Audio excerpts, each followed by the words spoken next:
Great, thanks. Hello, everyone, and good evening. Thanks for being here. Welcome to the Young Investigators Review Summer 2021 info session. So my name is Shrey Thaker, and I'm currently the editor-in-chief of SBYIR. And during this presentation, I'm going to introduce you to about what SBYIR is, what we do, our goals, and a little bit about our organization and how you can join. First, I'm going to introduce you to some of our e-board. Then we're going to talk about the application process and the roles of the different positions that we have. And then we're going to talk about what you can do in addition to applying and to be involved in SBYIR throughout the year. Throughout the whole thing, if you have any questions whatsoever, you can feel free to either directly chat to the e-board or just drop it in the general chat. And at the end, we're going to have a free question and answer session if you have anything you want to discuss. So with that, I welcome you all to the summer 2021 info session for SBYIR. SBYIR, or the Young Investigators Review, has three main goals. The first is to provide a forum for students interested in scientific writing and scientific communication. To make science accessible to everyone is one of our key goals.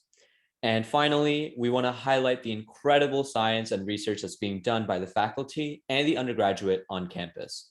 So with these three goals in mind, we have put together an organization with the goal of basically spreading scientific awareness and making science more accessible to the general campus that's being performed on campus. Every year, we produce 2 journals, and some of the examples you could see in the presentation. These are clips or just snapshots of what we have put out in the previous years. We put together print journals that are physical, and we distribute those copies around campus when we can. And we have all the copies of previous journals available on our website for people to browse like that too.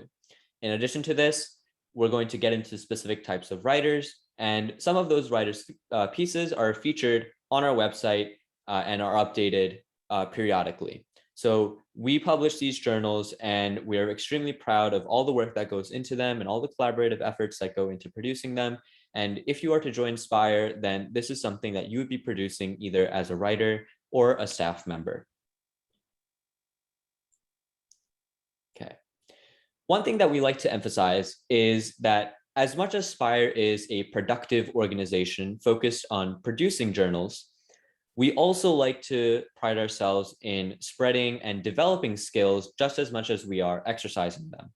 So the common question we get asked is, do you need any experience to apply? And the general answer to that is no, you do not. While it is helpful, and if you're applying, it is recommended that you may have some previous experience, whether it be layout or graphic design or editing experience or writing experience, there is really no formal research or publication writing experience that you need. As long as you know or have experience with analyzing primary research articles, or otherwise known as peer-reviewed articles, and you know how to generally draft and organize your pieces in terms of writing, that's basically what we're looking for. It definitely helps if you have taken basic writing courses offered at Stony Brook, such as Writing 102. But again, these are all things that we recommend, but are by no means necessary for you to join the club. In addition to joining the club as staff, we will go into other opportunities that you have to develop these skills in the case that you don't get accepted, but are still interested in learning about the journal publication process. So this fall, we are excited to have a lot of open positions in both the writers and the staff. So we are going to go through what the structure of SBYIR is right now, which positions we're going to be accepting, and we invite you all to take a look at the application and submit at the URL listed below. That URL will be available to you, so don't worry about copying that down right now. On this slide, we have the basic structure of what SBYIR looks like. So first, we're going to talk about this top part, and this is the journal staff. that contributes directly to the production of our biannual journal. We have three branches. First is the layout. The second is the editorial. And the third is cabinet. I'm going to let each branch take care of what they do and describe them by themselves. But in brief, layout helps design the final journal and the visuals of the journal that we see at the end. Editorial helps with the content and the writing and the editing of the pieces that are submitted by writers. And cabinet helps with the event planning and event coordination that we do to spread scientific awareness in addition to our journal production. So with that, I'm going to hand it off to Ria, our managing editor, to talk about our editorial branch and the two positions that we have that are going to be open for this fall. Ria, take it away. Thanks, Trey. Hi, everyone. My name is Ria. I will be one of the managing editors for this upcoming year. So first, I would like to introduce the role of copy editor. Copy editors typically work with highlight writers, which we'll introduce later on, but they have the primary goal of editing these writers' drafts. So these writers tend to write 2 drafts per round for a total of 3 rounds throughout the semester. Your job as copy editor is to edit them and guide the writers based on grammar and organization. This may involve you meeting with the writers as needed, and typically during the semester, you'll work with about 2 to 3 writers. It depends on how many writers we actually get. So you also will be communicating with your writer team and reporting to the managing editor, myself, or Gabby. At this point, I'll also hand it off to Gabby. Thanks, Ria. Hi, I'm Gabby. I'm the other managing editor here in SBYIR. So the other position that we have open is an associate editor position. I was an associate editor before, so was Ria. Ria was also a copy editor. But basically very similar to copy editor, it's just a difference of the types of pieces that you're going to be working on. So associate editors primarily work with the longer pieces, so mainly research reviews. And similar to copy editors, you're working with 2 to 3 writers per semester. Like Ria said, it depends on how many people that we get. And you're editing every single draft that the writer produces. So there are 3 drafts per semester, and you have to get those in by the deadline. So to that end, your work is going to be a lot more condensed if you're an associate editor, because while the writer has those 2 to 3 weeks to get their draft in, you are working on the latter end of that timeline. So you're really looking at that piece once it's finished and trying to get in by that deadline. But as an associate editor, you can also assign earlier deadlines for your writer based on your own schedule and your own timeline that you need to get edits in by.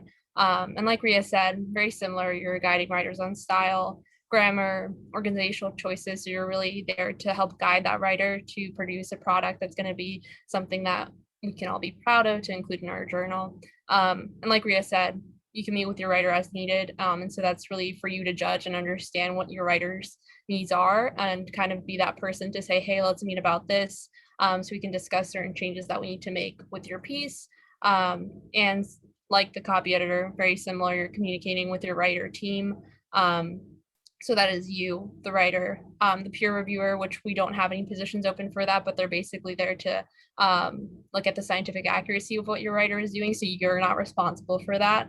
And then you're reporting to us, to myself and to Ria on your piece updates during our weekly meetings.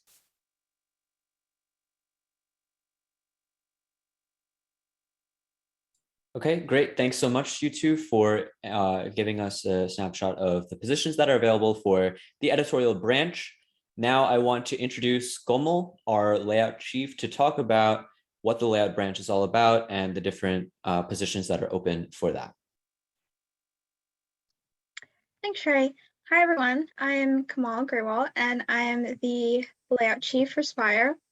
So you might be wondering, what is layout, for those of you who aren't familiar? So the Cambridge Dictionary defines layout as the way something is designed or arranged. In this case, we are arranging or designing scientific articles and any photographs or graphics that go along with them. So this includes like typography, this includes creating original graphics or helping writers find good scientific images that go along with their articles. So it's basically just presenting this information in a way that is both aesthetically aesthetically appealing, informative, and easy to read. So by doing this, more people are driven to pick up the journal, flip through it, read an article or more, and ideally like it so much that they keep coming back for future issues. And so, in other words, Layout as a group, we get all of the articles for a particular issue, and we're in charge of laying them out. See what I did there? And so by doing this, you know, it kind of gives the first impression that of SBYIR that readers will have. Like, for example, just the same size plain black text on a white background is not very engaging. It's not very exciting to read. You don't really want to read a big long paragraph with no breaks or no graphics or illustrations or big text boxes to kind of break up the flow of things. So in other words, like the layouts you see on the screen are just two examples of something we have done in the past. And, you know, we are continuing to kind of build our layout, and we have been for the past few semesters. And I think we've come a long way personally, and we hope to even elevate ourselves even more. So with that, we can move on to the positions. So we have two positions open for the layout staff. One of them is the graphic editor. So the graphic editor can design graphics, diagrams, and/or illustrations to accompany articles. Typically, graphic editors design graphics for 2 to 3 articles per semester. However, that being said, this can change depending on how much experience you have or how many pieces we have that need graphics. So depending on the workload, this could change. But typically, this is a good range of the workload. And you will also work with writers and the editorial staff to ensure that the graphic you're creating serves the article well and is scientifically accurate. So, you know, a graphic must have a purpose. So, for example, maybe a good graphic, a good diagram of a particular scientific process doesn't exist, or it's like 10 years old and it's not very accurate. So in that case, we can call on a graphic editor to create a new one. Or maybe if one does exist, it's not very appealing to look at, it's not very nice looking. So that is another point where we can ask a graphic editor to kind of create an updated version. So since they'll be creating it, it's an original piece so we can use, so we also don't have to worry about copyright infringement. So that is also a plus for this. So yeah, a graphic could also just be for show if a writer requests a graphic, but it should convey like the point of an article it's trying to make. So basically these graphics are not just there for no reason. They do have a purpose, and they're there to help readers understand the article better, or to convey something that the article is trying to say, both through words and through visuals, because if you're like me, you're a visual person and you need something to look at while you're reading. So you can, and yes, prior experience, especially for graphic editors, is strongly preferred, but not required. So I think especially for graphic editors, if you have any, let's say, experience like designing posters, or if you've taken graphic design, digital art course in the past, and if you're interested in something like this, like if you're interested in like the connection between art and STEM, which is something that I was interested in when I applied for the layout staff, I think this could be a good opportunity for you if you want to explore that. And I definitely got a lot out of it, and I'm sure the rest of the layout staff can attest to that as well. So yeah, if this is something you think you're interested in, then I strongly encourage you to apply. Yeah, so we have one more position, so if you could move on to that, Trey. So the other position we have is the layout editor. So this is slightly different from the graphic editor. The layout editor, they design layouts for the article, so this isn't necessarily the graphics. Although if you want, you can apply for both positions and occupy both positions at the same time. So you can be a graphic editor and be a layout editor. For example, you can design graphics and do the layout for a piece. So that's something that I did, and I think a few other people also on the layout staff, they also did that this past semester.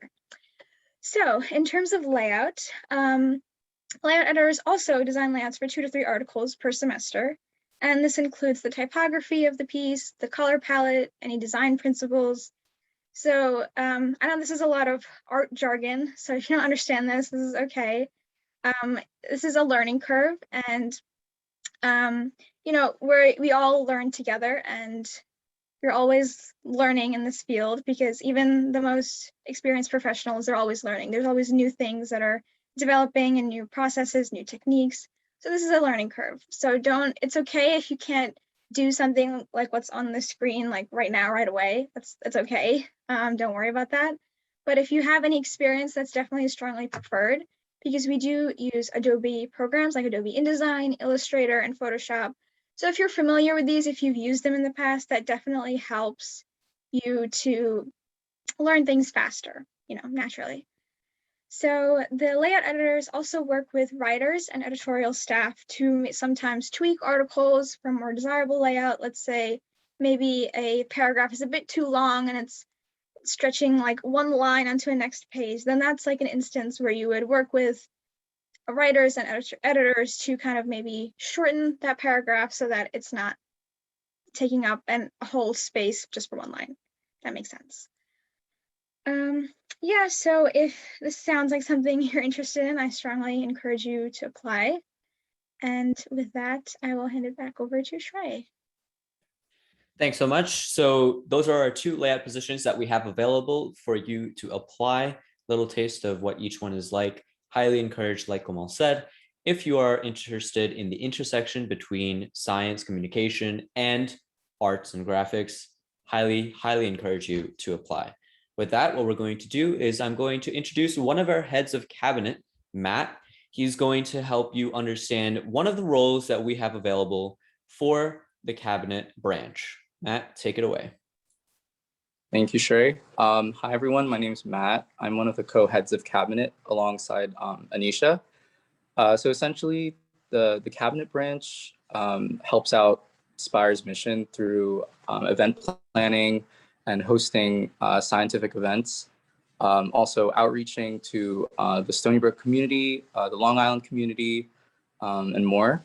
So besides Anisha and I, cabinet consists of event coordinators and webmasters, both positions that we are both accepting this semester. And cabinet meets every week to discuss the timeline and planning of events. But for webmasters, there can be additional meetings, normally in the beginning of the semester, to orient them around how to use the websites and how to manage the newsletter. But the typical workload for a cabinet member or an event coordinator, including the meeting and responsibilities assigned, is 2 to 3 hours per week. But that can be shorter or longer depending on what events are happening or what responsibilities are assigned. But we make sure to delegate the responsibilities evenly in order to ease everyone's workload and to make it more manageable. But yeah, so with that, I'll hand it off to Anisha. All right, hi everyone. My name is Anisha and I'm the other co-head of cabinet. And I wanted to talk to you guys about some responsibilities of cabinet members. So for webmasters, they're responsible for updating our website to reflect current events, contributing to our newsletter, and helping to manage our writing competition website. And for event coordinators, they are responsible for ensuring the smooth planning of events through advertising different materials, logistics, outreach, and engagement. And just to break down those terms a bit for you guys, so advertising is involved with a creative direction with creating flyers and also social media posts. Cabinet members are responsible for overseeing our social media pages, such as our Instagram and Facebook. Logistics include securing adequate funding and space for different events that we hold. Outreach is involved with tasks such as choosing speakers for our biannual colloquium, reaching out to other clubs about partnership opportunities through formal email etiquette. And then we have engagement, which refers to making sure that our events target and reach a wide range of audiences, making sure that we reach out to specific departments within Stony Brook, as well as the Alan Alda Center, which is involved in communication of science, which is central to our mission and what our club does. And we do that for an event involvement and for their contribution towards our events. the engagement also refers to promoting our Young Investigators Writing Competition, which we hold in the summer to engage high school students. And that also allows for accessibility and communication of science. So as Matt mentioned, just to reiterate, we're accepting both event coordinators and webmasters for the semester. And you might be wondering, why should I apply to be a cabinet member? What am I going to get out of it? So I'm here to tell you that when you apply and when you become a cabinet member, you're directly involved in shaping the type of events and the quality of scientific events that are run on campus as well as off campus. And off campus usually refers to our Young Investigators Writing Competition, where you get to work with disadvantaged populations and lower income schools. So that's just a different perspective for you to gain. You also have an opportunity to develop a close relationship with other members of cabinet and SBYIR as a whole. We are a very tight-knit community, and we don't have like 100 members. We have very few, so it's an opportunity to see what other people are interested in and develop those connections and relationships. And you get to meet people who have a passion for communication of science and scientific research advancements, and just promoting that and getting other people to be interested in that as well. So with that, I'll pass it off to Shrey to talk about SBYIR's organization. Thank you so much to all of the rest of the e-board who described their branches and the current positions that we're accepting. With that, what I want to do now is talk about writers. Every semester, we take new writers. Highlight writers or short piece writers are writers that stay with us for the entire year, while long piece writers, which we will get into the specific breakdowns, stay with us for every semester. If you are intending to apply as a writer, you can also apply as a staff member as well. And as you're applying for a writer, we're going to go into the different types of pieces that you can write about. So there are 6 total types of pieces, and these pieces are listed here. The short piece writers that stay with us for 1 year are called highlight writers, and they write highlights, which are just brief summaries of primary research or peer-reviewed articles. You guys work with copy editors. After that, we have long piece writers, which have 5 possible types of pieces that they could work with. The first being a research review, which takes information from multiple peer-reviewed articles and synthesizes that research into a cohesive piece. Another type of piece is the commentary piece, which is essentially a research review, but has more opinionated or more of a commentary side to it. And they're a similar length and organization to the research reviews. You can also have a little bit of freedom in terms of being argumentative in the commentary pieces. The other types of pieces for long piece writers include primary research or primary pieces, which is based on research. If you are doing that on campus, you can write about your own research and have us publish it in our journal. The other type is a personal interview, where you get to either interview staff or faculty on our campus and get to interview them either about their career or their research that they're doing right now. Finally, we have technical interviews, which I kind of already alluded to, is talking to faculty about research that they do and writing about their research with a little bit of an interview style going on with that. So those are the different types of article formats. And before I go on any further, I do want to remind everyone who's here, if you have any questions, please feel free to drop them in the chat and hang around for the question and answer session afterwards. I know we're throwing a lot of information at you, but just to remind you all, this will be recorded and the link will be available on our website if you do want to review any of this information again as you apply or have any questions to follow up with us later. With that, that brings me to the theme, which we will talk about in just a little bit. But before that, I wanted to talk about our writer structure that we have tried to develop over the last 2 years. What we do now is have each writer be the central pillar of a writer-centered team. In this team, there are 3 critical parts. One is the copy or the associate editor, depending on the type of writer you are, short or long piece. The other part is the peer reviewer, which will analyze your scientific accuracy to the pieces that you're writing about. And finally, when we reach the final stages of the semester and we're putting together the graphical side of the journal, you will be paired with a layout or a graphic editor who will help you organize your piece from, as Kamal said, the white, blank, boring piece of text into something that looks very beautiful and everyone wants to see. This is our writer structure. And so throughout the semester, expect to be working with at least 3 people, and you're going to have a lot of collaborative effort and skills developed through this kind of organization. With that, what I want to do now is introduce Ria, who came up with our theme for this semester. And before she goes, I just want to introduce this concept of a journal theme that we've been running for the last few semesters now, and it has worked generally well. We want to have the journal seem like a cohesive and complete story where everyone kind of comes together and collaborate about a particular topic.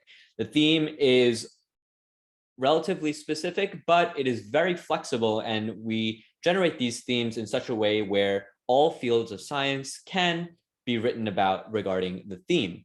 So we'll go into some of those details a little bit more, and Ria, I'll hand it off to you to talk about this semester's theme.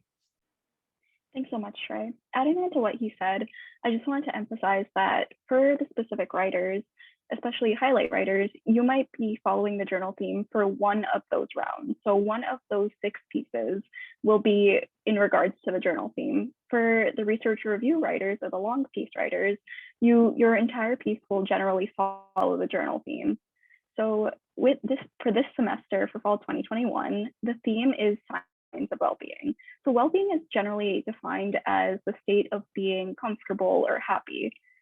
So this topic, the way that we want to go about it is that it's generally about innovation in many different disciplines, whether that be medicine, agriculture, biology, technology, psychology, any that you might be interested in. So the ultimate goal of well-being is to improve quality of life, not just for us humans that inhabit this planet, but all the different organisms and the general well-being of the planet. In addition to this, there's generally different types of well-being. So there's mental well-being, physical well-being, economic well-being, environmental well-being, and emotional well-being. You might be able to write a piece under this journal theme that might be regarding GMOs, for example, that help with the physical well-being of humans by providing additional nutritional value. You could also potentially write about the mRNA vaccines that were developed to fight COVID-19. These are just some examples, but as I emphasized before, the pieces that you write should generally be under the classification of the journal theme. And you can find out more information on our website as well. With that, I'd like to hand it off to Gabby.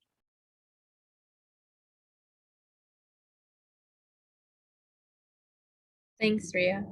Yeah, so just to kind of give you guys a general idea of the time frame that you would be working in. So for these longer pieces, the general time frame is you get a few weeks to work on every single draft that you're doing, and you have 3 drafts total. So your first draft is due September 10th, second draft would be the 24th of September, and then the final draft, the 3rd draft, would be due in October. And there's some leeway there. I say that very cautiously. We would like to keep it at 3 drafts, but if something comes up, there are some issues that we need to work through, we'll work with you to make sure that your piece is good and ready to go. But we want to give layout as much time as possible that they can have in order to make our journal look as presentable as it can be. And just also a side note, these deadlines are subject to change by your associate editor. So what that means basically is that the associate editor that you will be working with, they can assign you an earlier deadline that they need in order to get their own edits done, because you have to keep in mind that these editors have several writers that they're working with, and while you have a certain time frame that you're working on your draft, their time frame for working on drafts is much more condensed. So it's really up to you and your associate editor to find a time that works for the both of you. But for the final draft with all the edits done, these are the deadlines. And the deadlines work a little bit differently for highlight writers, and Ria touched on this a little bit, but highlight writers have 3 rounds. That's what we call them, 3 rounds, where they submit 2 highlights for each round.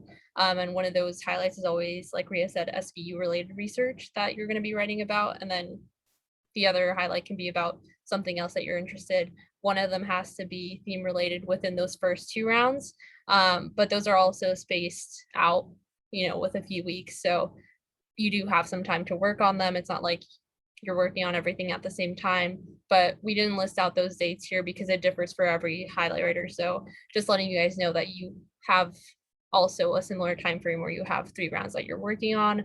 And so for writers, just a few notes. You will be attending a writer orientation where we're kind of going to lay out everything that you need to know in terms of the structure and the style that we expect for certain pieces. And you're also going to be out having a team, like Shrey already mentioned, that you're going to be working with. You'll have your own chat with your team. You can attend team meetings. And so just like your editor is responsible for helping you stay on track, it's also really important that you communicate with your teams and let them know, if you need an extension, if you need anything, if you need help with something. It's important for every member of that team to be vocal about what they need in order for our journal to be successful. But yeah, just some notes there. And if you have any questions on that, just let us know. Thanks so much, Gabby. So now here's the big question. This is an application cycle, and that being said, there is some level of competition when it comes to how many people we are accepting versus how many people we actually see apply.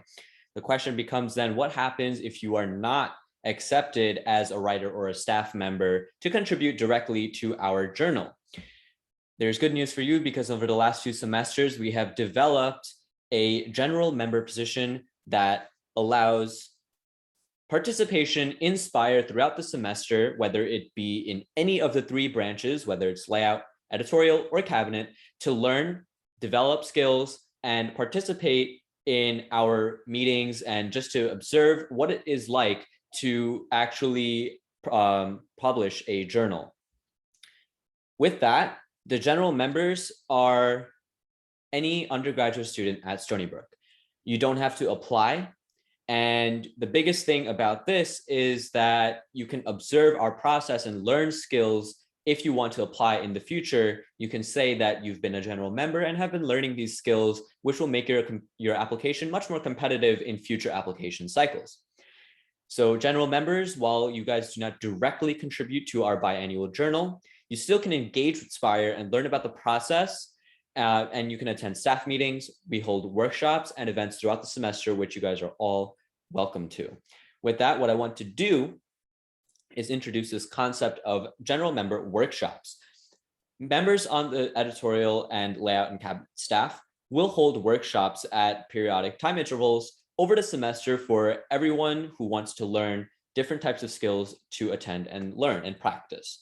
So there are a variety of workshops for each branch. They're meant for you to be familiar with what each branch does and what each position does. And workshops can prepare you, like I said before, for a journal staff position or a writer position when the next application cycle is available. With that, I want to just briefly go back to some of our eBoard members. Managing editors, please take away the editorial workshops and briefly describe what they are to offer. Thanks, Ray. So with these editorial workshops, perhaps you didn't get into the staff or you didn't get the position of a writer. Well, you can participate by still engaging in perhaps a workshop that discusses how to create or edit a SBYIR style citation.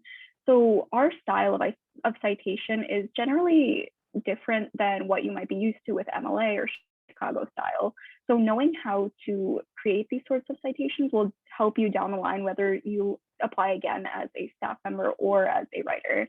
Some other types of workshops are how to edit or highlight if you're interested in becoming a copy editor, how to write a research review. So that's for any of you interested in those longer pieces, how to edit a research review for anyone interested in associate editor, how to read and dissect scientific literature. Perhaps you might not have been exposed to this as much back when you were in high school or just throughout your undergraduate career. This might be a good idea to go to, so that way you can, take those first couple of steps and really go down this process. And then the last one is how to check for scientific accuracy. So this is similar to the position of peer reviewer. So this might be a good idea also in general for your undergraduate career and beyond, to just know how to make sure that your information in these pieces is correct. with that, I'll hand it back to Shrey. Thank you so much, Ria. So those are our editorial workshops. Stay tuned for those. We are always changing and innovating those workshop topics to be the most applicable for different people to come and learn what they can. Next up, I want to introduce again Komal to talk about some of the layout workshops that we hold. Oops, let me go. There you go. Yeah, so some layout workshops that we have held in the past / maybe plan on holding. The first one is how to find a good scientific image. So for this is more directed towards writers, but it is welcome for anybody because even layout staff can use this skill. So basically what this is for SBYIR, we need images that are both high quality and Creative Commons licensed. So this is basically just a workshop on how to find those images, how to sort them on Google Images, to find images that are large and available in the public domain. So yeah, and we also differentiate between what is a good image, what is a poor image, what is effective, what is not effective. And I think that in our last workshop that we held this past semester, I think it was pretty successful. So this is a workshop that I think we will hold in the future. The next one is free design software or alternative to Adobe Creative Cloud. So obviously Adobe Creative Cloud, it is very expensive, even with the student discount, and not everybody can afford it. So there are some free software that are available that don't accomplish maybe the same exact purpose, but are very similar and can definitely be used to create beautiful graphics. I know some of my friends, they use free programs to create illustrations, and they're very talented. So it's definitely possible. And so we kind of had this idea to provide these options to those of you who maybe don't have access to Adobe or don't want to pay for them. The next one is how to create graphics for a piece. So this essentially, we go through the creative process, kind of from when you get a piece, a scientific article, to how you formulate your idea, to your thumbnail sketches, to finally creating the graphics. So we don't necessarily teach you how to use like Adobe programs in this particular design workshop, but we do show the creative process, which can sometimes, it's hard to just get started. So this is a good way to learn how to do that. And the last one is layout / print design trends. So like I said before, some trends in this field are always evolving and always changing.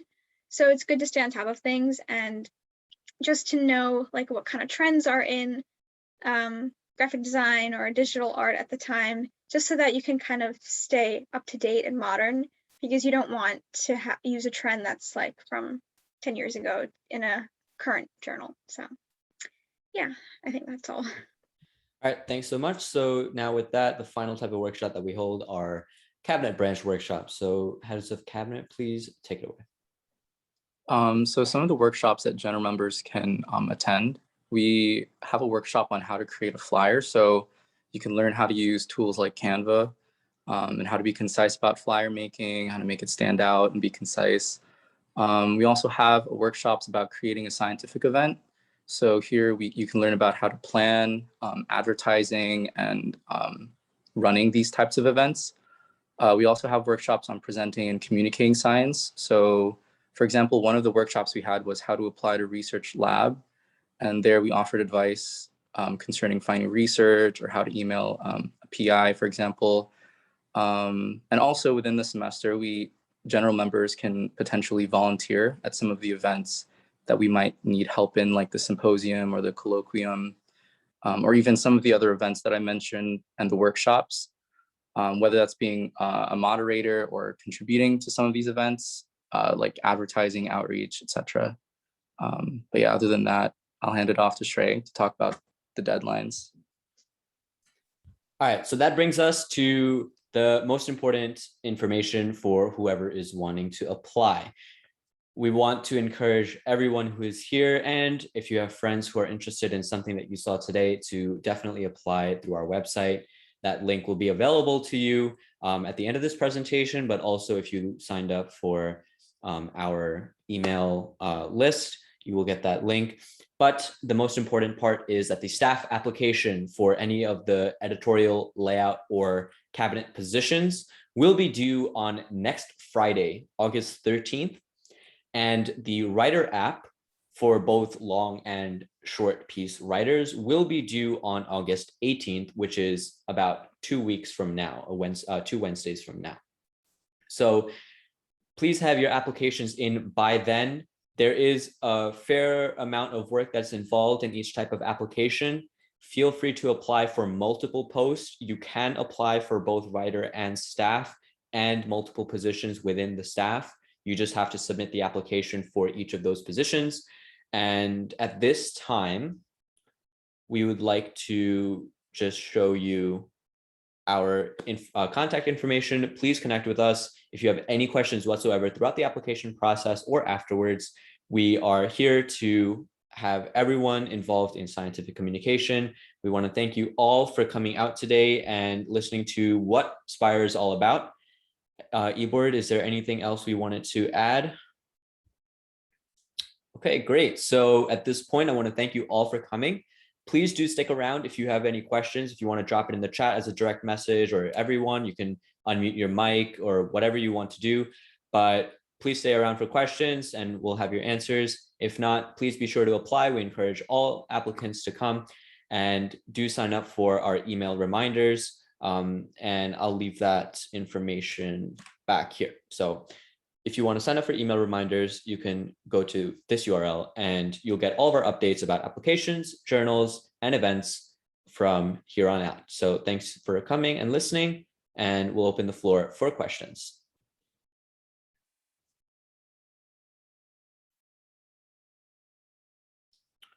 So we have a question that says, my schedule allows for meetings on Wednesdays after 5:20, but the time is not hard set. When does SBYIR meet? That's an excellent question. We are actually in the process of figuring out when our meeting time is going to be and the format of it. We are holding off until the start of the semester to kind of figure out when works best for everyone. And we want to do this after we have an idea of who's already coming on board. So sorry to give a very vague answer, but we don't have an exact meeting or time or format as of yet. So stay tuned for that as you apply.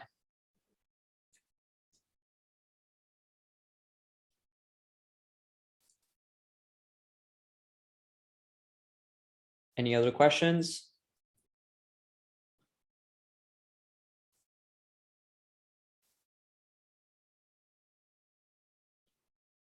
Okay.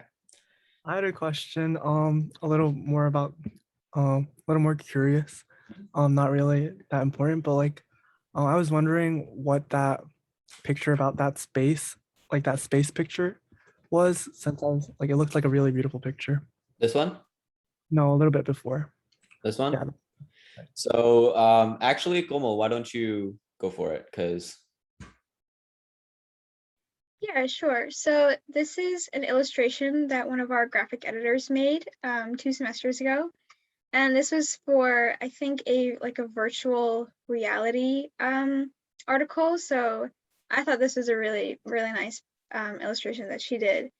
And keep in mind, this was not her first draft. Her first draft actually looked quite different. And we do go through like a critiquing process, and we all kind of help each other and say, oh, maybe this color would look better, maybe this layout would look better. So I think she did a great job. So yeah, I agree with you. It looks very beautiful. all right, thanks. So we do have a few more questions. So we have about how many team members are there? So in one writer team, there will be the writer and then 3 peripheral staff members. But in terms of our actual staff, last year, we had one of the biggest club sizes that we've ever had. We had 54 total members, about 30 staff members, and approximately 18 writers. So as of right now, we have a general idea of accepting maybe 10 to 12 new staff positions scattered throughout all 3 branches, and approximately 10 to 12 long piece writers, and anywhere from 7 to 9 short piece or highlight writers. So I hope that answers your question. And would you like highlight writer applicants to include a picture with their submissions? I managing editors step in about that. I don't know if that's required on the application. Yeah, so pictures are not actually required for your submissions, but it's actually a very good idea to think about that in the event that you do get accepted as a highlight writer, because as Como said down the line, you will be working with your writer team in which the layout editors are involved to format how your piece is going to look and which images might actually be applicable for those pieces. So while it's not required, it is something that you should think about. Great. So is there a way I can view? Yes. So this meeting has been recorded and will be available on our website right in the front when it is done and processed, when it's uploaded. So yes, you will be able to see this recording whenever you want.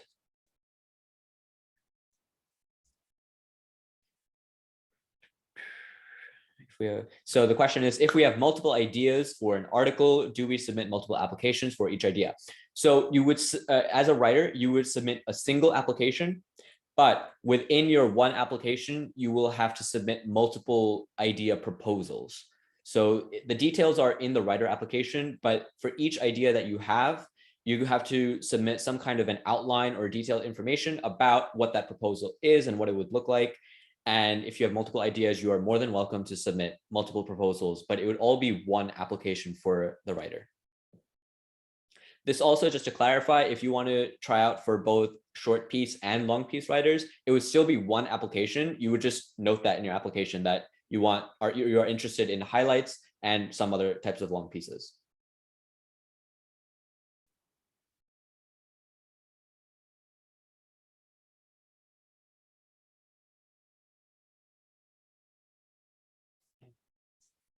Any other questions?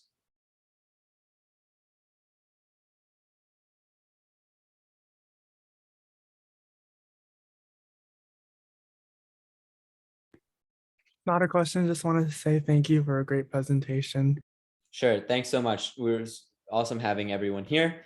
So if there are no more questions, we invite you to either contact us via email, Instagram, whatever works for you. If you do have any more questions about the application process, just once again, I want to remind you that the applications are due August 13th for staff and August 18th for the writer.